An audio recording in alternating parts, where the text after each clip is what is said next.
1970, we sure we did before fruit.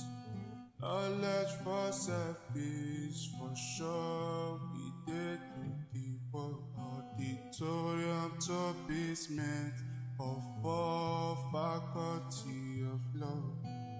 We did represent, stand tall anywhere we go.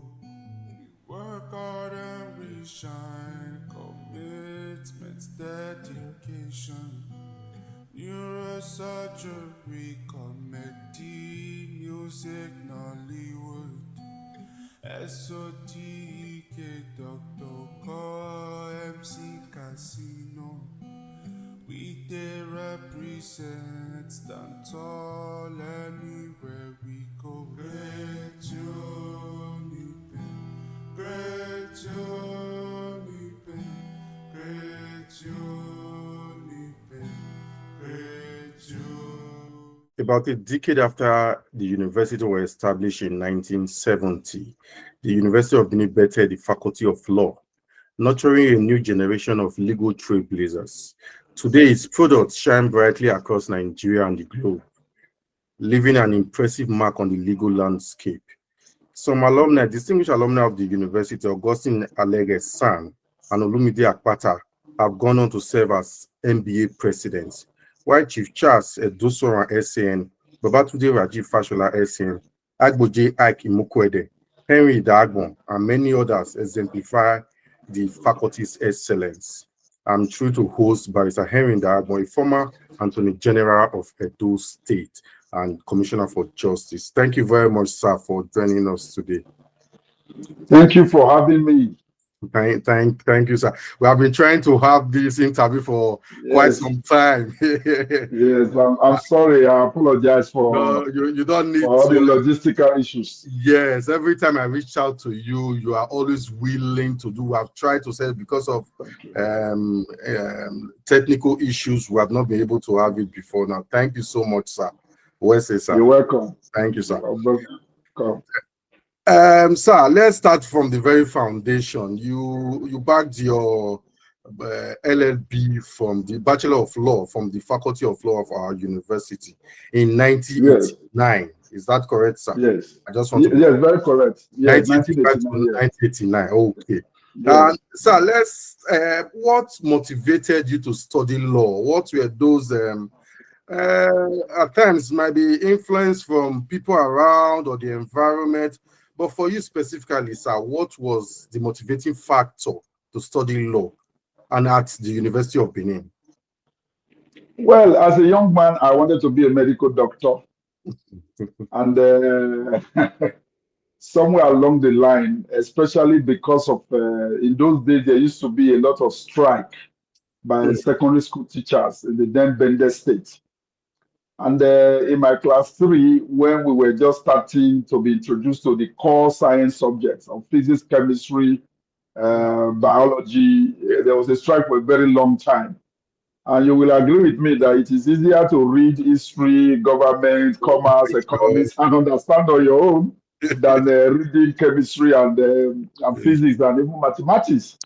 So I started thinking about doing something else other than medicine because of the incessant strike by teachers as at then. But the turning point for my studying law came when I was in class 5.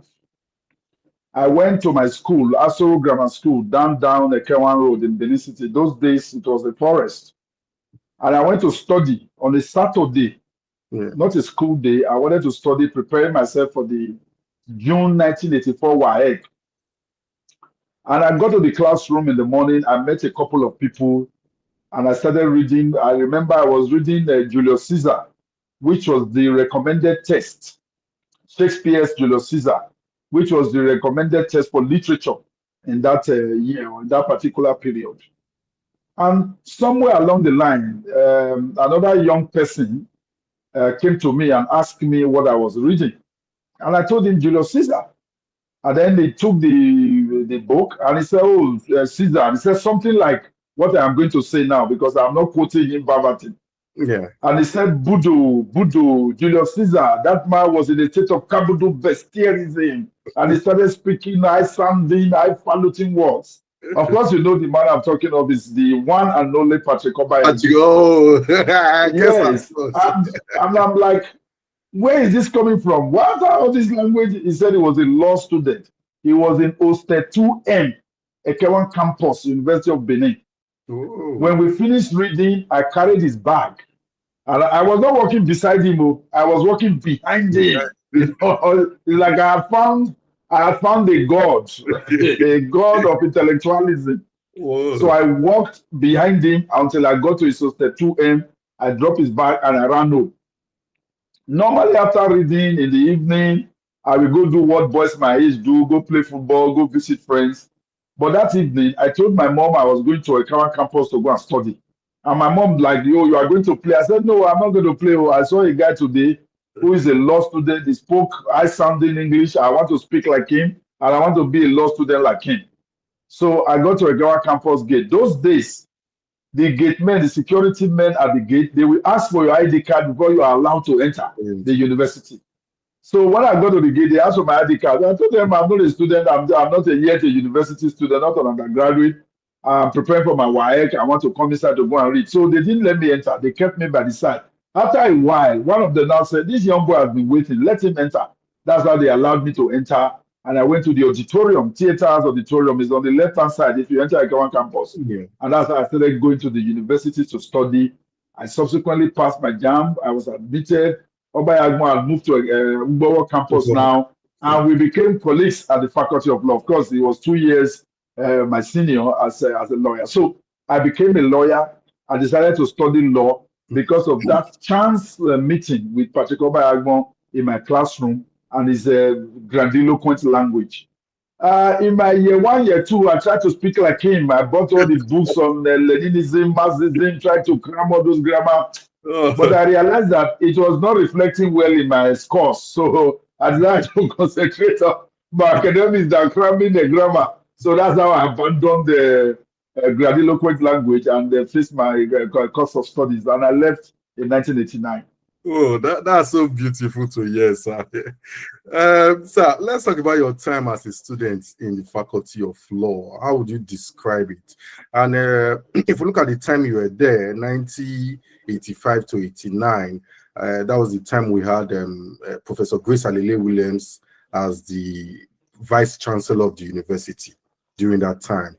And for some guests I've had on the show that graduated during that period, I've asked them about the leadership style of the late Grace Alele Williams, and so glowing remarks have been made about her. But you as a student during that era, what can you say about Grace Alele Williams and also your time generally as a law student? Well, about Grace Alele Williams, late Professor Alele Williams, looking back in retrospect, yes, she was authoritarian. She was authoritarian. Maybe because she was appointed by a military government, she wanted to run the university like a military cantonment. And I say this with all sense of responsibility. She didn't believe in dialogue with the students. She believes in forcing her views down the students, and that's why there were crisis after crisis every semester in the university between 1985 and 1989. Ironically, she started with us. She was appointed in 1985. I remember on one occasion, students protested. We went to the New Lagos Road and blocked the road, Benin Lagos Road, blocked the road. And she was coming in to drive into the university. We forced her to come down from her vehicle and we forced her to join the protest. You know, everybody was surrounding her and singing Alele Williams must go or something like that. So I remember her as a very, very uncompromising and authoritarian woman. And she did it even with lecturers. Professor Issa Sage was from same Delta State with her, same Ishekili by tribe. But she chased Professor Issa Sage out of the university. My predecessor as Attorney-General, Barrister Sage Obaiwana, chased him out of the university, and so many other very good lecturers.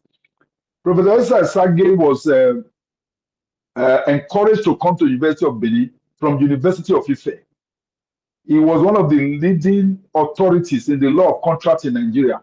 His textbook, law of contract, Nigerian law of contract, remains the magnum opus, is a reference textbook in the law of contracting. He was encouraged to come, and the man came because it was in state, and only to be humiliated. If I may ask, don't you think Yes. it's because she was coming from outside, because she was brought in from University of Lagos? And Exactly.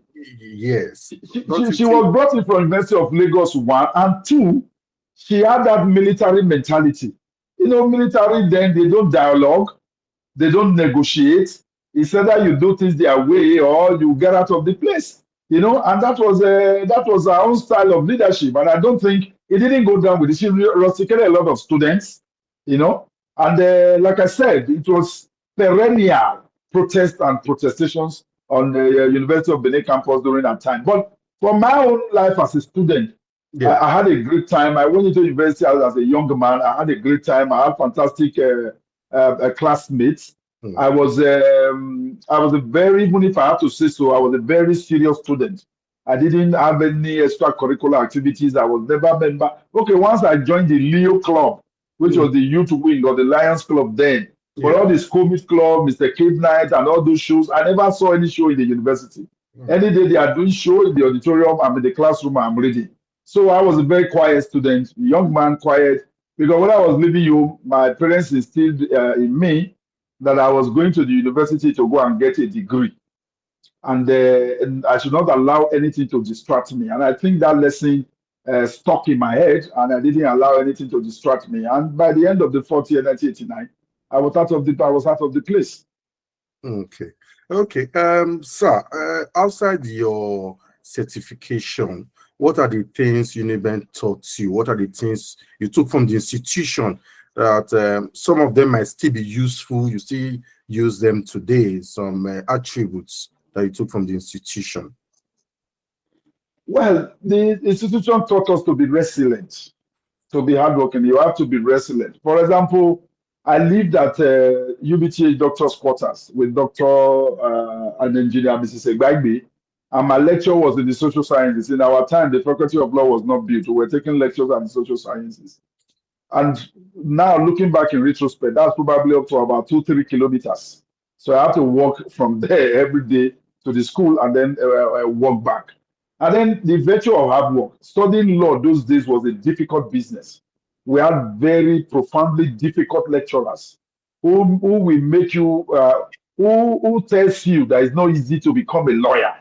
You know, that it's not for everybody, that they are like superhuman to have studied to become lawyers. So we were always on our toes. There's a particular lecturer, I don't want to mention his name now because it's late. You know, he taught us equity. And at the end of every session, over 30-40 persons are advised to withdraw from the law faculty because they cannot pass equity. Because he made it esoteric. He made it difficult. That he could understand it and pass it in his time. He was special. He was super intelligent. And if you're not super intelligent, you cannot pass it. But the irony was that when we were in our third year and were to start equity, a young man who had just graduated from Ife, I think then he had a master's degree. His name is Ernest Osayati Zedome. He was just employed by the faculty, and then he came first day to teach us equity. He didn't come with any textbook, he didn't come with any notebook, and then he taught for 2 hours, speaking extempore from his brain. He will cite a case, with full citation, the dates, the law report, and even quote a judge, everything from his head. You know, so we started worshiping him as like a god, because this was a cause this man made, told us that people cannot, he made it esoteric, like philosophy, that it was difficult. This man simplified equity. To make matters more interesting, about 3 weeks before the end of the semester, he gave us practice questions on the board, and he said, look, you guys should go and practice it. My questions will look like that. On the day of the examination, he repeated the questions verbatim. And I recall, I had the highest score in my class. I scored 67. Then that was a B+. I needed just 3 marks more to make it an A. Yeah.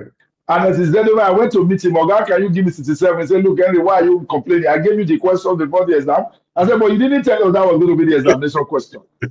And for 30 years after graduating from the university, anywhere I see NSZ domain, I will always raise it. Okay, you deprive me from making an A in the equity. It's interesting to know about 5 years ago, I visited him in Dallas or Texas, one of the two. Either Dallas or Houston in Texas in America. And he took me out to lunch. And I repeated this thing again. Okay, that 3 marks, he said, look, Henry, let's settle this matter. Finally, I hereby give you the 3 marks. So now you scored 70, you scored an 8. We settled it 5 years ago. So I remember my time in Uniben with fond memories. His Excellency Governor Fashola was 2 years my senior. I knew him then as a student. He was renowned for jogging every morning.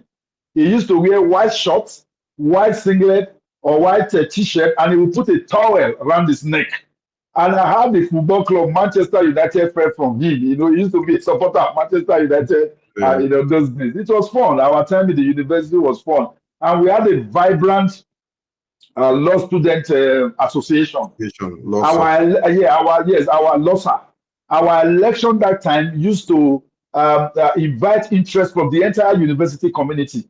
People used to borrow money or get money from their parents. They mount the soapbox campaign. Maybe that's where we developed some of our political interest, because it used to be very, very interesting. It's like you are running for election in the general society to run for a lesser election that time. So looking back in retrospect, I had a great time studying in the University of Benin. After my LLB, I went back and did the Masters and MSc in International Relations. I had a great time. The University of Benin is a great institution. And thank God today, we have an alumnus of that university as a Vice Chancellor. Yeah. I know he's doing very well. He was my contemporary in the university, either a year or two below me, but we knew each other as students because we used to take lectures in the same, and he's doing very, very well as a Vice Chancellor. So maybe the government using Edoba Omorigi SAN as a case study should be appointing alumnus of universities as Vice Chancellors, because he knew that's where he attended. He was there. He knew what the university was like then. And by now, he has an idea of what the university should look like. And all of us, I'm sure many of us, those students of that university, we are proud of the job he has done in his first year as Vice Chancellor. Yes. Let's talk about you've held several public offices. You've been Attorney-General of Edo State, and that's Commissioner for Justice. You've been a local government chairman. You've been Commissioner for Lands and Survey and Housing of Edo State. You've also been Honorable Commissioner, Federal Civil Service Commission, representing Edo, Ekiti, and Ondo. And what role do you think Uniben played in preparing you for these positions? Well, Uniben gave me the education. I could not have become, when I did chairman of the local government council, if I wasn't a lawyer and if I wasn't who I am, I could not have become commissioner for justice if I wasn't a lawyer. And Uniben gave me that education. Unlike now, I'm sorry to say, the standards were a little bit high at that time. You just have to be good, otherwise you can't pass. You can't, Professor Shaw will teach you land law. It's either you know it or you don't know it. If you don't know it, you will not pass. We had a Ghanaian criminal law lecturer. I'm trying to remember his name now. If it's either you know it or you don't know it. If you don't know it, you can't pass. This issue of blocking and that we now hear about universities, they were not there in our time. Do you think the standards have dropped? No, definitely. The standards have dropped and they are dropping. There's what do you think are the reasons, sir? Now maybe because of the explosion of university admission, which has not been matched by expansion in university infrastructure. Yeah. Because some years ago, I think when I was not commissioner for maybe when I was commissioner for Lands and Survey, I had a friend who was lecturing at University of Benin, political science, and he invited me to come and deliver a lecture to his 200 or 300 level students on the nationalism. When I got to the class, I was shocked what I saw. People were hanging from the window. Even the platform where the lecturer was supposed to stand, people were sitting at the base. People were, the cylinders were discrepant. There were cobwebs over. The classroom was so choked. It was so hot. I came in suit, tie. I had to remove my suit. I had to remove my tie. And yet I was soaked as if I had been poured a bucket of water. And I asked the lecturer, how do you expect me to teach nationalism or to discuss nationalism with these students under this learning environment? So many factors, many of the good lecturers have traveled abroad. Many who can lecture don't want to lecture because of the poor pay. All this definitely they have the effects on the quality of the graduates and students. And in any case, we are now employers of labor. We employ. Many of them come to us and you want to employ them, and their output is leaves a lot to be desired. So in our time, is either we were about 200 that started the law. I mean, before we graduated, about 30, 40, and they've been asked to withdraw. They now graduated in other social science courses. But now, I doubt if people still get withdrawn. Then you do carry over. If you don't pass the course, you carry over. And if you fail more than the required number of courses, then you will repeat, or you'll be asked to withdraw from the Faculty of Law. I don't know whether they still have people to withdraw now. I don't know whether they still have people to carry over courses now. It's like everybody passes now. I know in our time, many of the things that distract students now, social media, internet, we didn't have it. There was no social media. There was no mobile phones. There was just nothing. It was you and your book, and then whatever fun you're able to create in your circle of friends. So for me, Uniben really instilled the virtue of hard work. You have to sit down to read. From lecture hall, we are running to the library. In my time, the library, of course, do not have enough volumes to go around students. Yes. So students will take a particular report from faculty of from law library. They'll go and hide it in pharmacy. They'll go and hide it in social sciences so that other students will not see it. But after a while, they started detaching pages, started detaching chapters.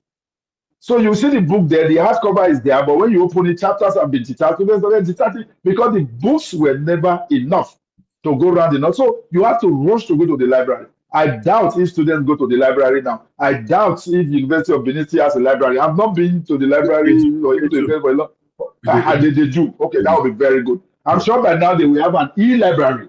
I trust if they don't have a DOBA, will definitely give them an e-library. But in our time, the books were not enough. But the students were willing to read. You go there, boys and girls, everybody. At times, there will not be enough seats for students to read in the library. So when you wait, they'll tell you to wait, at the entrance. When the student now leaves, then you will now go in to go and take your seat. But I doubt the students still really devote time to reading now. Yeah, that's quite unfortunate. Sir, let's talk about your time as Attorney-General of the state. I remember there was a very talked about issue when the state executive at that time talked about hanging prisoners, executing prisoners by hanging. And you were quite against it because you felt it was not a practical deterrent. According to you in one of your reports, that it was not a practical deterrent as at then. So if we just oppose what's going on in our country, not just Edo State, we have insecurity challenges, and we have seen the rise of kidnapping, banditry to a very large scale now. Do you think, and we have had discussions surrounding capital punishment for kidnappers. Do you think this is the appropriate time to effect or to bring on board such punishment for kidnappers, for bandits? Well, what I said then was that, okay, let me start by saying that we are the only state in Nigeria, Edo State, and it was under my watch as Attorney General that executions were carried out in Nigeria. For the past 20-something years, there's been a United Nations moratorium on capital killings, executions all over the world. And in Nigeria, even up till now, I am not aware of any state that has executed any person on death row. We were the only state in Nigeria. And before that incident, I was of the opinion that capital punishment is not a punishment. Because when you kill a man, he dies immediately. But if you allow him to live like 50 years in prison, every day he will know that his liberty, his right to freedom of movement has been constrained because of the offense he committed. So he will have regrets, he will have remorse, he will have the opportunity to make peace with his God. But once you kill, that's the end of the matter. But After the 4 cases, because we executed 4 people, when I look at what those 4 criminals did, I came to the conclusion that certain offenses actually deserve the death penalty. I'll tell you, the first one we executed, there were 4. He was from another part of the country who was living in Benin City. He impregnated a Benin girl. And after the girl got pregnant, he denied the pregnancy. So the girl went home, confessed to the parents. The parents said, you have committed an offense by getting pregnant. We will not allow you commit a second offense by committing abortion. You are our daughter, give birth to the child, we will take care of the child. 4 weeks after delivery, the boy went back to the family of the girl. In the evening, they were all seated outside, and the next dad was apologizing, and the girl's junior brothers wanted to beat him up. But the father said, no, since he's the father of the child and he has come to acknowledge it, we cannot stop a father from access to the child. He took the baby, carried the baby, sat down, gave out money for the brothers to go and buy drinks for everybody. He put out his pocket, brought a vial of raw acid and poured it in the baby's mouth. And the baby got burned from the mouth through the entire internal organs. The baby died. Of course, he was beaten to a stupor before police came. He was tried, convicted by the High Court, upheld by the Court of Appeal, and confirmed by the Supreme Court. That's case 1. Case 2, I think it happened in the Sapele Betal area. They went to rob, met a man and his wife and his children, tied them up, robbed. They asked the wife to cook for them. They ate, they drank beer in the house, raped the woman. At the end of the day, they pushed a bottle of beer into the woman's private parts. The woman bled to death. The man was convicted from Court of Appeal, High Court, and found by the Supreme Court. Of course, I don't have any regret about it being executed. The third one, he entered the bus going to, I think it was your area, and then he entered the bus. A lady came down. You know, in our villages, there will be few houses by the roadside. Then there will be footpaths going to the main village where the more houses are located. The lady was walking on the footpath. He saw the lady, and then they dragged her into the bush, killed her, raped her. The fourth and the final one that was executed, they were 2 friends. They were hunters in the village. And by the time they had a quarrel, after a while, their mutual friends came together in the village and settled them. After the settlement, they went into the bush to go and hunt together. He came back the next morning. His friend didn't come back. Where's your friend? He said, we got to the bush. We went our separate ways. I don't know what happened to him. He joined others to go and look for him. By the time they got to the bush, they saw the man had been shot. Not only shot, he was dismembered. His head was cut off. His hand was in one part. The leg was in another part. Trunk was on. He dismembered him. You know, so all of them, they had appealed against their cases. They now even went ahead. Well, what provoked the state from executing them? After spending some time in prison, maybe 5, 10, 15 years, they now went ahead to file a case in the Federal High Court in Benin to say that their continued detention without execution was an inhuman and degrading treatment. So we met them at that case. The day the court gave judgment, threw away their case, gave us judgment, that was the day we arranged for them to be executed. And the governor insisted that I must be in the prison premises when they are executed. And I was the 4 of them being executed. And up to today, I have not one single regret. I got over 4,000 letters from all over the world. People were writing from Sweden, from Finland, from America, that our justice system is not perfect. Why did we execute them? There's a UN moratorium. And I said to them, of the 50 states in America, almost about 35 or 40 of them still have a capital punishment in that. They execute people in America almost on a daily basis. Yes, they don't use the Hangman's news we use. They use lethal injection, they use electric chair, but they execute people. I'm talking about our justice system. We have seen where people have spent 50 years in American prison and then they are subsequently exonerated. So if Court of Appeal convince a man, the High Court convince a man, Court of Appeal oppose it, and Supreme Court affirms it, we execute. If the man is innocent, it is for God Almighty to now forgive him his sins. So I have no regret whatsoever. And for the contemporary Nigerian situation, where people are kidnapping and raping and killing, anybody who rapes, who kidnaps, who commits terrorism should be put to death. I support death and support capital punishment for them, because when they are perpetrating this crime, they don't see the victim of the crime as human beings. Because if you see them as human beings, you will not kill, you will not rape, you will not slit their throat, you will not use AK-47 to eliminate them. So when they are caught, they should not also be seen and treated like human beings. They should also be killed. Thank you, sir. Lastly, sir, you have been a member of the State Executive Council on at least 2 occasions. You've been chairman of a local government.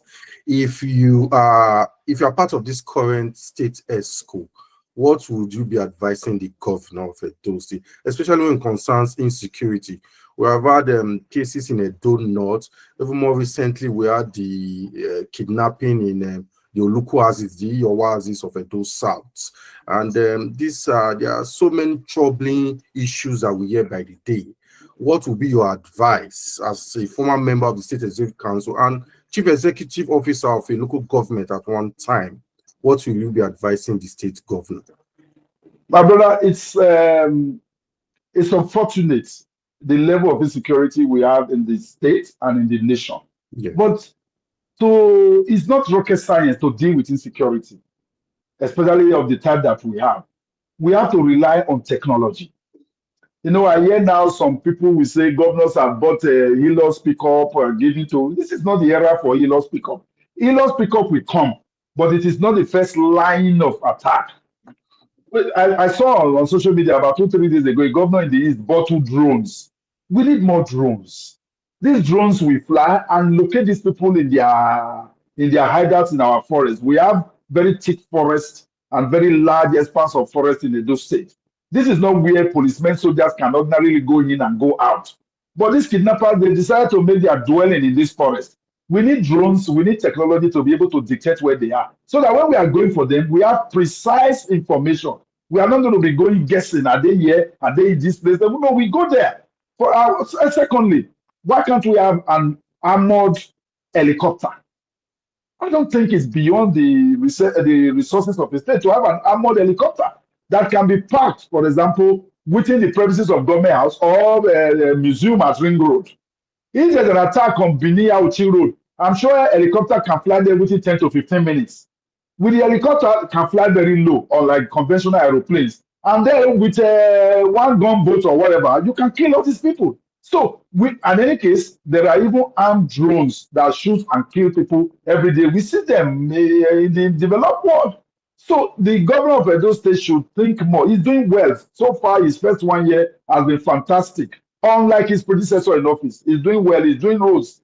But these roads have to be used by citizens who are alive and who are not afraid. Because if you build a 10-lane road from Benin to Ekpoma, and when I'm driving to Ekpoma, I'm kidnapped on the way, I will not drive on the road, I will stay in my house. Some of us are afraid to come to Edo now because of the insecurity of even driving between here and Edo. Where a state like Kogi State, for example, is a neighbor area. Many people have been kidnapped there. So let the government sit down and discuss with security experts on how to deploy technology in the management of the security architecture of Edo State. Things like drones, armored chopper, we can deploy them.